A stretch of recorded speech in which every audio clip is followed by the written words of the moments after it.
Lequel de ces deux textes est une nouvelle? À quel genre appartient l'autre texte?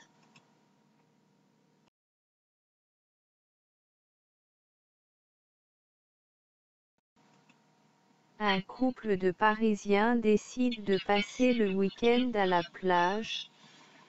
Retenue au travail, la femme ne peut pas prendre son jeudi. Il est donc décidé que le mari prendrait l'avion le jeudi et sa femme le lendemain. L'homme arrive comme prévu à l'hôtel. On se décide alors d'envoyer un courriel à sa femme. Mais il se trompe en écrivant l'adresse. C'est ainsi qu'à Perpignan, une veuve qui vient de rentrer des funérailles de son mari reçoit l'email. Son fils entre dans la chambre et trouve sa mère allongée sur le sol, sans connaissance, au pied de l'ordinateur allumé. Sur l'écran, il lit le message suivant: « Ma chérie, je suis bien arrivé. Je t'attends avec impatience. Je te recommande de ne pas apporter beaucoup de vêtements, il fait une chaleur d'enfer ici. » Jadis, les animaux n'avaient pas de queue. Le cheval ne pouvait pas chasser les mouches, l'écureuil avait du mal à sauter de branche en branche.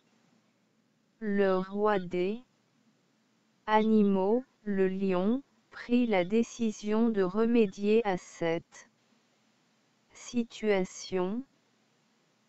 Fit appeler le renard pour lui demander conseil. Tous les animaux ne peuvent pas avoir la même queue, estime le renard. Je sais, mais comment départager les animaux sans se montrer injuste? Le renard réfléchit un instant, puis déclara: c'est simple. Ceux qui arriveront les premiers recevront les plus belles queues. C'est une excellente idée. À qui ça? Le lion court vite dans la forêt et prévient tous les animaux qu'ils doivent se présenter à midi, au bord du ruisseau, pour la distribution des queues. Le renard transmit le message et courut vite jusqu'au ruisseau pour arriver le premier. Il fut suivi de près par le cheval, l'écureuil, le chat et le chien. Lorsque tous les animaux furent réunis, le lion se mit à distribuer les queues. Il se servit d'abord lui-même, ce fut une superbe queue, longue et dorée.